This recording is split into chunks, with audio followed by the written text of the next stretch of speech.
It landed in the world's most forbidding jungle. The ultimate hunter in search of his favorite prey. Now, he's coming to a different kind of jungle. Drought-ridden Los Angeles.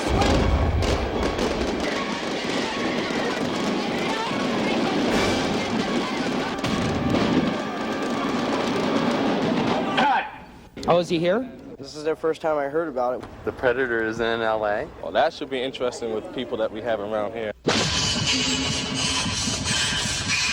The Predators have always chosen heat and conflict, where the action is, where the danger is. It's a downtown Los Angeles of the future. It's a tough city where gangs are fighting in the streets, where drugs have become the bartering money. You know, this creature realizes that this is a place to party. This is hot stuff in the city. Mike!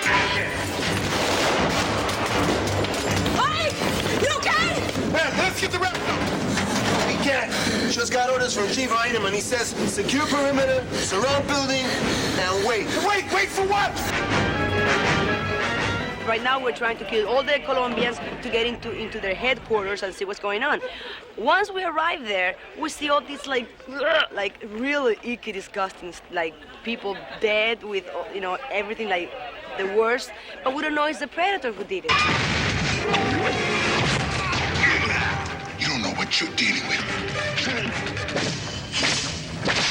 He is not going around Los Angeles mindlessly killing people. He's a sportsman. He's a hunter. He comes from a race of hunters. And he's found the greatest hunter of man there is on the planet.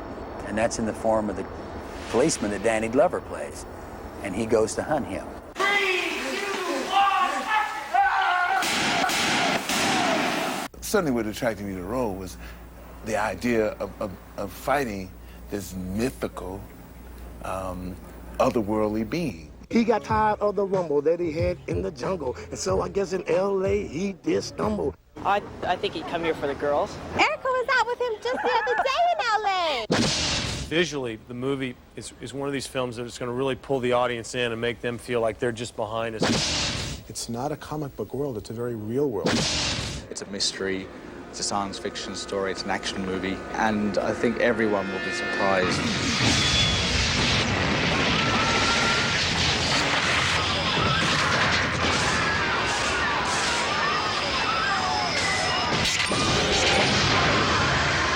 Predator 2. Hunting season opens again this Christmas.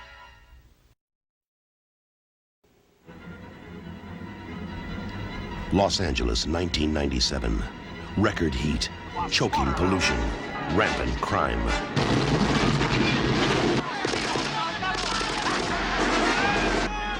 An elite team of inner-city cops battle gangs for control of the streets. It has not been a nice day. As bad as things are, they're about to get worse. Much worse.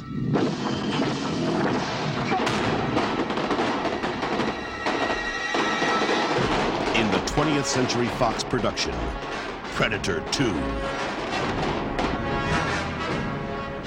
I think Harrigan, he lives in a rough time, a rough period, and he says, these are my streets, and I want to know what's going on. We got a survivor. If the Colombians did all this, then why'd they leave their boss, Ramon, over there hanging 10 and his girlfriend naked on the floor?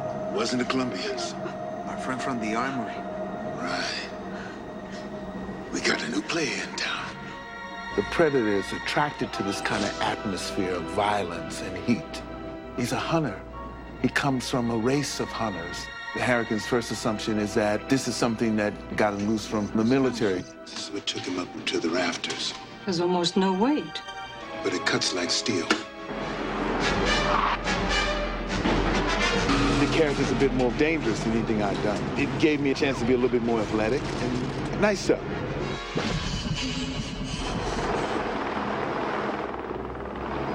My character, Peter Keyes, has been on the Predator's trail for 15 years. I got something you might find interesting. What is this? How many times do I have to tell you? You don't know what you're dealing with. There's your killer. Wonderful, isn't it? pheromone signature left by his body. These are scent molecules. We're going in after another world life force from another galaxy that has a self-defense mechanism that we don't understand. His mentality is that there is a target that he's locked into, and he's going to go get it. 3, 2, 1, action! Maria Conchita Alonso plays Officer Leona Cantrell. Right now, we're trying to kill all the Colombians to get into their headquarters and see what's going on. Once we arrive there, we see all these like really icky, disgusting, like people dead, but we don't know it's the Predator who did it. Mike, this is a dead end. We're way out of our league. My character, I'm this tough cookie, like a tomboy. Drop it and sit down. So the Predator is after the strong people.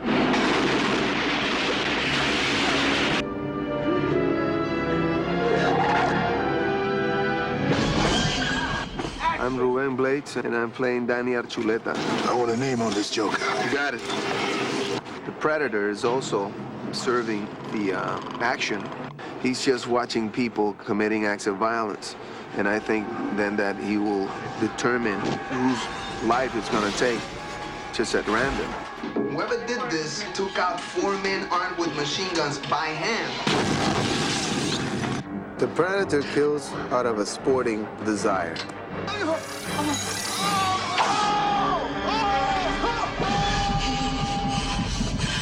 I play Detective Jerry Lambert. I'm kind of referred to in the story as the Billy the Kid of the Rampart Division. Metro Command is a war zone. Lieutenant, I paid my dues. There's no room for showboats to anyone looking to prove himself. He really doesn't know what he's up against. Luck is my specialty. He thinks it's some psycho with this secret weaponry.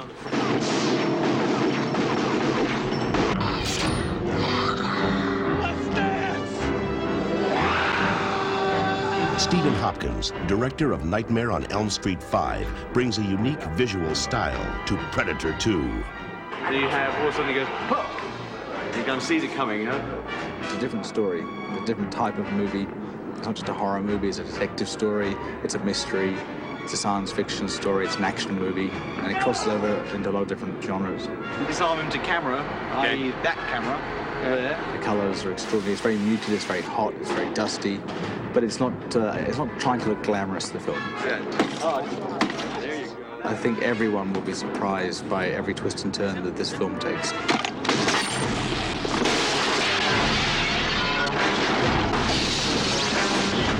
It's going to nail him to the seats. It's frightening, it's unsettling. It's one of the scariest movies I've ever seen.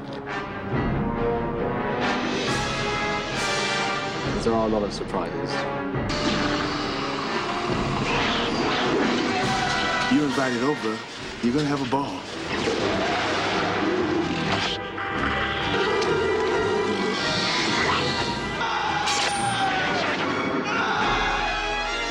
Predator 2. He's in town. With a few days to kill.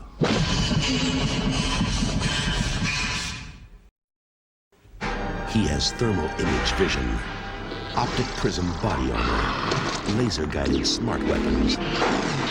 And now, he's in L.A. with a few days to kill.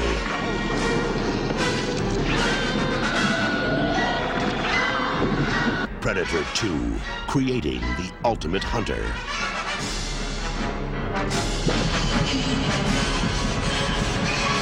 We've got an infrared heat camera.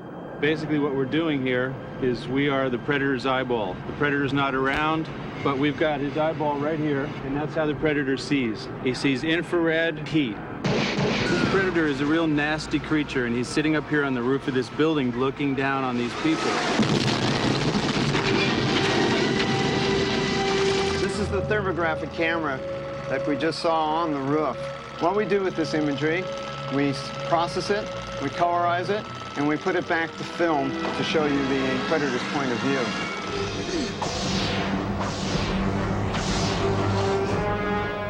We prepared a little trap for this Predator.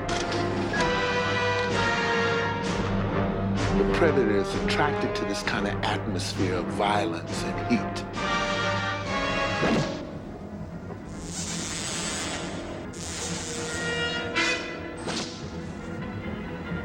He's right behind you. He sees the damn light. Turn him off. Turn him off.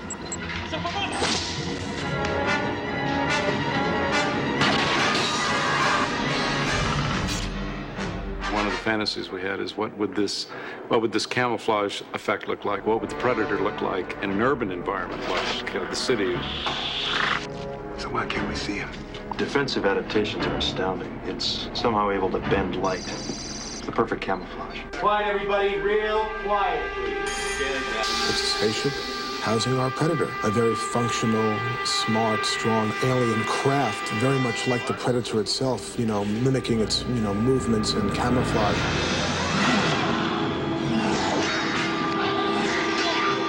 What do I know about the predator? I know it scared the hell out of me when we were setting up for this scene.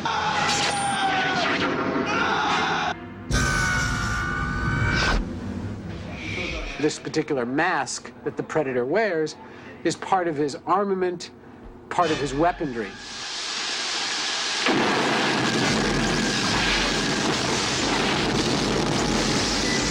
He's a hunter. He comes from a race of hunters. There's almost no weight. But it cuts like steel. This predator has more weapons to play with. He's come with more toys. Everyone knows who the predator is if they saw the first picture, but they don't necessarily know everything this predator can do, and they certainly cannot predict what happens to this film. Guess who's back?